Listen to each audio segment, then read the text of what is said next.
I sat there, hands clasped in my lap, trying to brace myself for what I already knew wouldn't be fair. Dad always preached about balance, about doing the right thing. But that room? It felt rigged from the start. My brothers looked confident, almost smug, as the lawyer read line after line, each dripping with money and status. The house, the company, the investments, all handed to them like some generational baton. And when my name finally came up, it felt like an afterthought. An old wooden box. That's it. Just a box. I didn't cry. I didn't flinch. I just nodded and took it with both hands, more out of reflex than grace. My brothers didn't even look at me. They were already shaking hands and talking renovations like they'd just won something. I stood there, gripping that box like it was armor, though it looked more like trash. The wood was worn, the latch barely holding, and inside, letters. Dozens of them, all handwritten, all dated, stretching across decades. Everyone assumed it was sentimental junk, but something about the weight, it felt deliberate. It was the kind of gift people overlook, too quiet to be meaningful, too plain to be powerful. But I know my father, or at least I thought I did. And there was something unsettling about how intentional it felt. Like he knew exactly what he was doing by giving me this. Like he knew what they'd do, and what I might do next. They walked away with fortunes. I walked away with fragments. And yet, somehow, I couldn't shake the feeling that this box was actually the key. I took the box home and set it on the kitchen table like it might burst open on its own. For a while, I just stared at it, letting the silence wrap around me. No lawyers, no smug smiles, just me, and the echo of every time I was told to trust the process.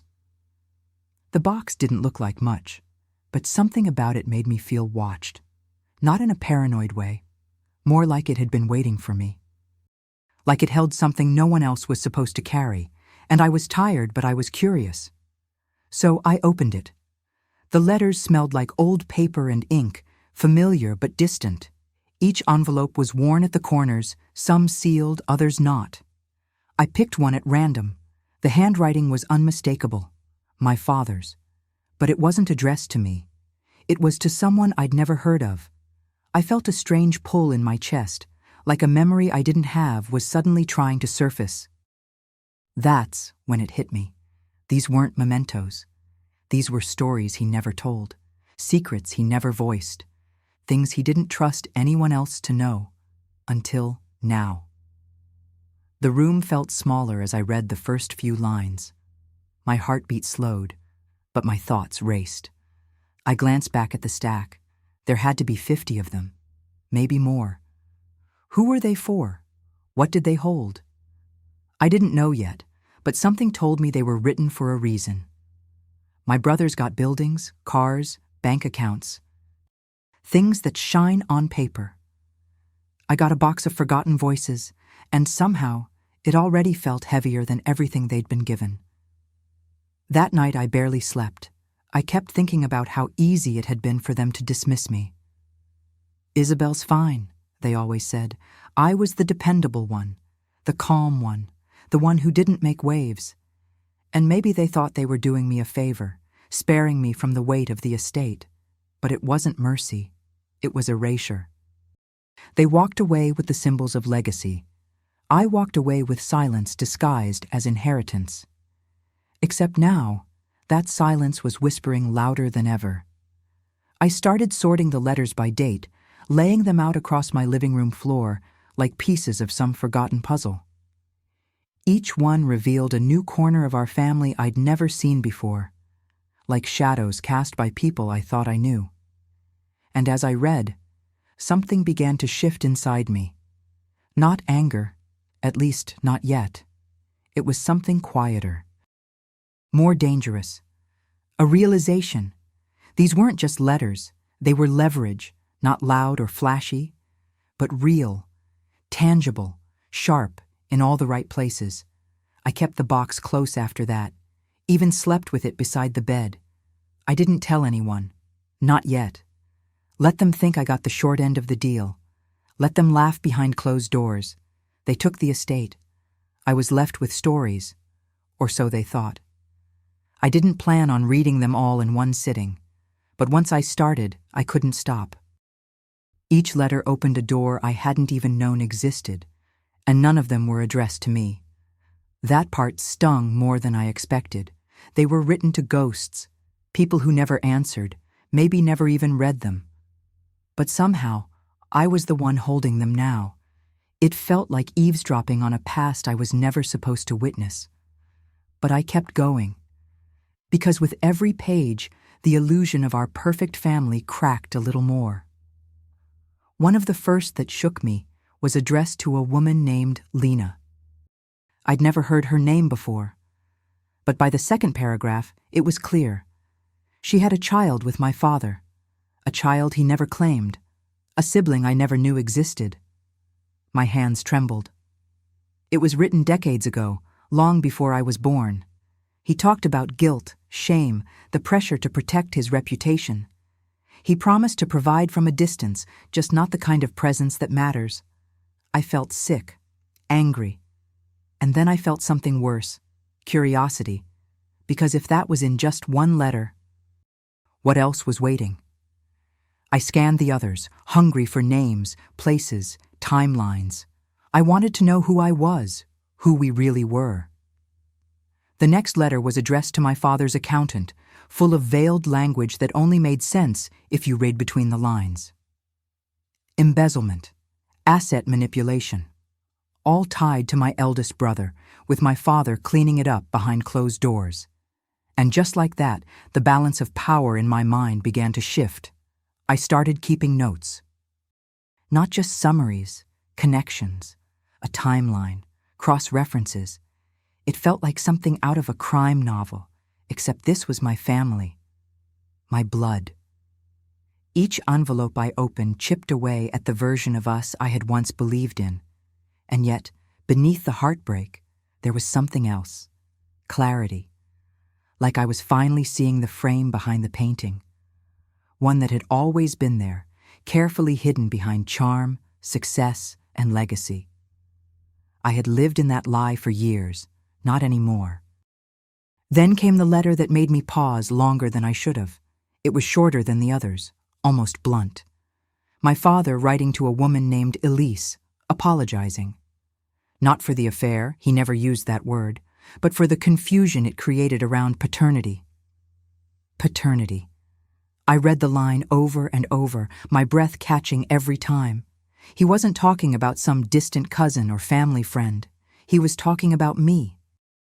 There was a question buried between those words, and I didn't know if I wanted the answer. But that's the thing about truth.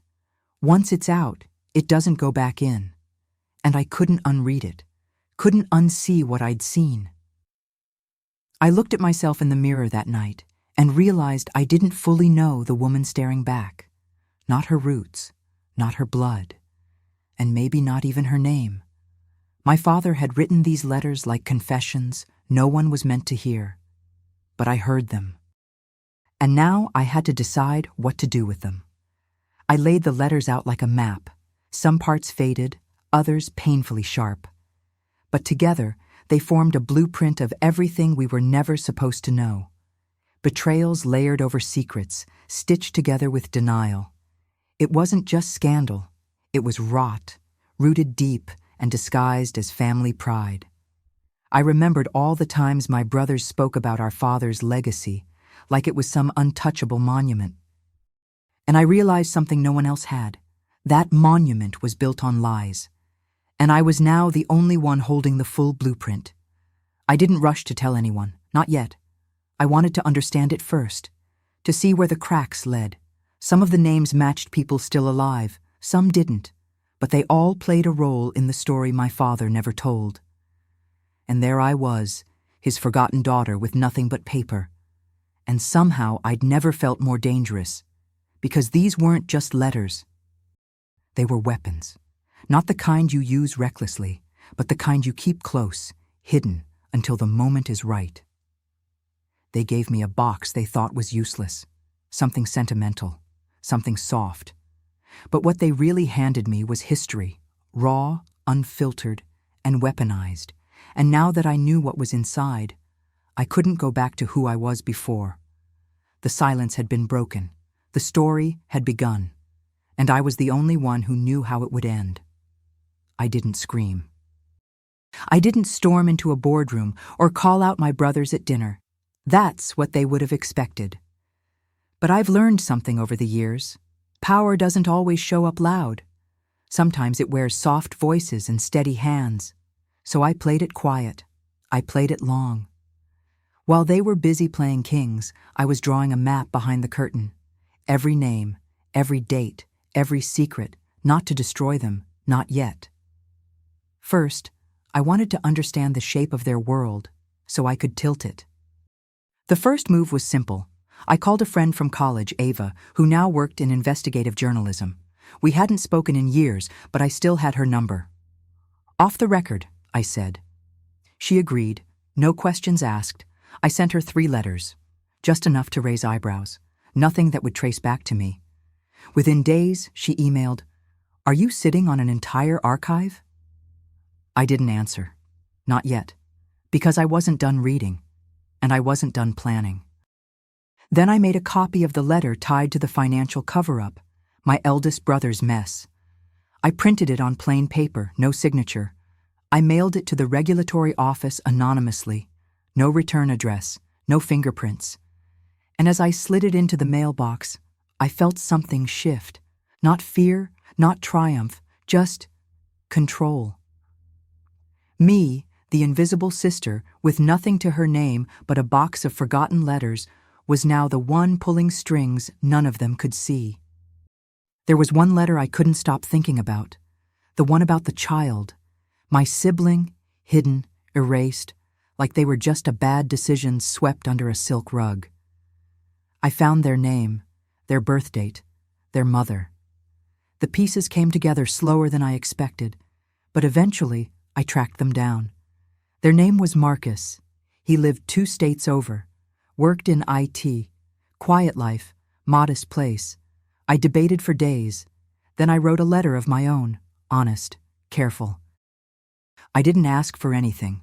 I just told the truth. He called me a week later. We talked for hours, and not once did he ask for money. That told me everything I needed to know.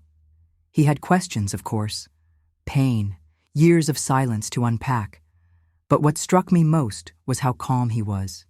He didn't sound bitter, just tired, like he'd spent most of his life building peace out of things he'd never understand.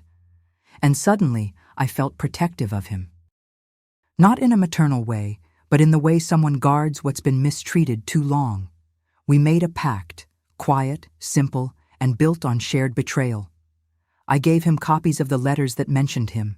He gave me his trust, and just like that, I wasn't alone anymore. They had their empire. But I had something better, someone who knew the weight of being silenced. Marcus didn't want revenge, neither did I. But we both agreed, truth deserved a seat at the table.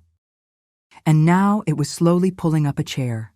The beauty of leverage is that no one sees it coming, until it's too late. While my brothers were giving interviews, closing deals, posing for glossy company newsletters, I was quietly moving pieces behind the scenes. A cousin in finance helped me cross-check dates.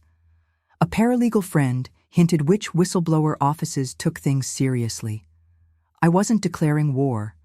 I was lighting small, invisible fires, just enough to make them sweat. Just enough to remind the world that perfection rarely holds up under scrutiny. Then came the call from the journalist. "We want to publish," she said. "We'll keep you anonymous, but this could be big." I hesitated. I wasn't ready for headlines. Not yet. This wasn't about exposure. Not really. It was about accountability, about balance. I asked her to wait, and she agreed, but not for long. People were starting to ask questions, quietly, in the right places. My brothers didn't know it yet, but their certainty was beginning to crack. And cracks, I've learned, are where the light gets in. I still hadn't told them. I saw them at a family dinner a week later, laughing, full of themselves, unaware that the air around them was shifting. I said little, smiled politely, let them talk. They thought they were in control. They thought I was still the girl with nothing. But here's the thing. I wasn't waiting for justice. I was orchestrating it. And they were already dancing to a song they couldn't hear. It started with a headline, just a short piece buried in the business section. Executive steps down amid internal audit. No name, no scandal, yet. But I knew. I recognized the phrasing, the timing. My eldest brother, the golden boy. The one who used to laugh when I said integrity mattered. He claimed it was voluntary, but I knew better. The board had found holes. Quiet conversations were happening behind glass doors. Stakeholders asking questions he couldn't afford to answer, and just like that, his empire took its first hit. I didn't celebrate, not in the traditional sense, but there was something validating about watching the truth move. It didn't need my face, it didn't need my name, it had its own weight now, its own momentum.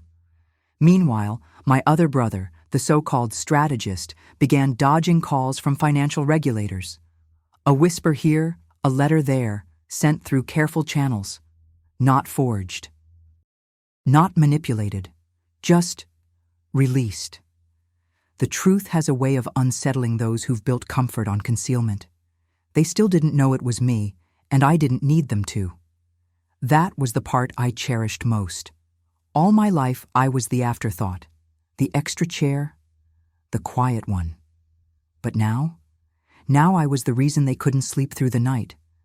I had no title, no office, no portfolio, but I had something they'd never understand: freedom, and the clarity to use it. When the invitation came, I almost thought it was a mistake.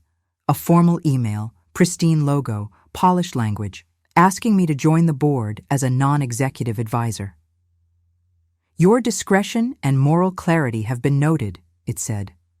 I read it twice before letting myself believe it. They didn't know the whole story, of course, but they saw the ripples, the way I'd handled things, the calm, the silence, the timing, and suddenly that made me valuable in a way my brothers never were. At the next meeting, I walked in wearing confidence like it was tailored to fit. Not loud, not cold, just steady. The kind of presence people lean toward without realizing. My nameplate sat on the table like it had always belonged there. My brothers didn't speak much. Their eyes darted.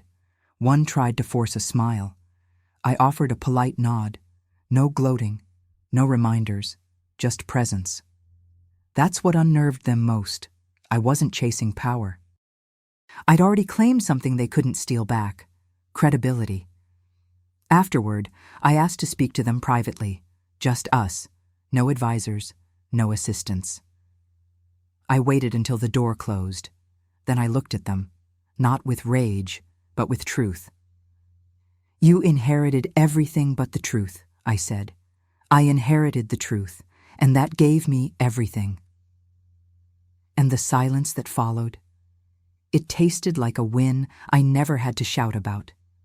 I watched them closely after that, how their shoulders stiffened, how they struggled to meet my eyes. These were the same men who once made decisions without consulting me, who used to speak over me at the dinner table like I was just background noise. And now? They couldn't speak at all. They were unraveling, piece by piece, while I stood untouched. Not because I destroyed them, because I refused to play by the rules they wrote. Power, I've learned, isn't about volume. It's about presence, about timing, about knowing when not to blink. I didn't need revenge served hot. I let it cool, let it cure in patience and precision. And when it arrived, it didn't scream. It whispered. It stepped through the back door and rearranged the furniture before they knew it was there. That was always the plan. Let them underestimate me. Let them believe I had nothing. Because by the time they realized what I held, it was already too late. The girl they excluded had become the woman they now feared, not because I shouted, not because I punished, but because I knew. And once you know the truth, you stop needing permission to take your place at the table. You just sit down and let them wonder how it happened. I didn't burn the letters. People always think that's how closure works. Fire, ashes, a clean slate. But that's not what healing looks like. Not for me. I kept them, carefully sealed, cataloged in a small safe behind a painting no one ever looks at. I didn't keep them for revenge. I kept them because truth deserves protection. And because some stories aren't meant to be buried, they're meant to be held. Quietly, until they're needed again. Some I released, anonymously. Others I donated to a museum under a name no one would trace, just enough to spark curiosity, maybe even justice in a broader sense. The rest I kept, including the ones that could still ruin what remains of our family's name. Not because I plan to use them, but because I want the option. That's the thing about power. Once you've had none, you learn to keep it close. Not clutched in anger, but carried with awareness. Light, but unshakable. I've rebuilt things in my own way, quietly, ethically. The family trust is being redirected toward education programs. The company's back on stable ground, this time with accountability at its core. I visit Marcus sometimes. We talk about books, about boundaries, about how strange it is to find family through fracture. And I sleep better now. Not because everything's fixed, but because I finally know where I stand. There was one letter I didn't open right away. It had been sealed separately, tucked beneath the others like a forgotten epilogue. No name on the envelope, just my father's handwriting, so familiar it made my chest tighten. For weeks, I let it sit. Maybe I was afraid it would undo everything I'd rebuilt, or maybe I just wasn't ready to hear what he had to say when no one else was listening. But eventually, one quiet morning, I poured coffee, sat by the window, and broke the seal. It wasn't long, just a page, but it said everything. He knew. Not just about the lies, but about me, about how I watched, how I noticed what others missed, how I asked better questions, even as a child. I knew they'd chase what shines, he wrote, but I also knew you'd be the one to handle what matters. I read it 3 times before I let myself cry. Not because it made things right. It didn't. But because in that moment, I wasn't forgotten. I was chosen. He never apologized, not directly. But that letter wasn't about guilt. It was a handoff, a quiet one. The kind you make when you know the real strength in the room doesn't need a spotlight. And maybe that was the final twist. He left them the wealth they thought they deserved, and left me the truth he couldn't carry to the grave. I don't speak much about what happened, not in detail. Most people wouldn't understand. They'd ask why I didn't expose everything, why I didn't burn it all down. But I've come to realize that sometimes real strength is choosing not to destroy, even when you hold every match. I didn't want revenge. I wanted truth to breathe. And once it did, I wanted peace. Not the kind handed to you, but the kind you carve out for yourself, one hard, honest decision at a time. The woman I was before would have accepted silence as inheritance, would have smiled politely and buried herself in being agreeable. But that version of me is long gone. What remains is someone who knows her worth, not because it was given, but because it was built. One letter at a time, one truth at a time. I still have the box. I keep it in my study. It doesn't haunt me. If anything, it reminds me that knowledge, when handled with care, isn't a burden. It's a torch. And so, he gave them wealth. He gave me the pen that could rewrite it all. And I did. Not to be seen, not to be thanked, but because the truth deserved to be told, even if I was the only one brave enough to carry it.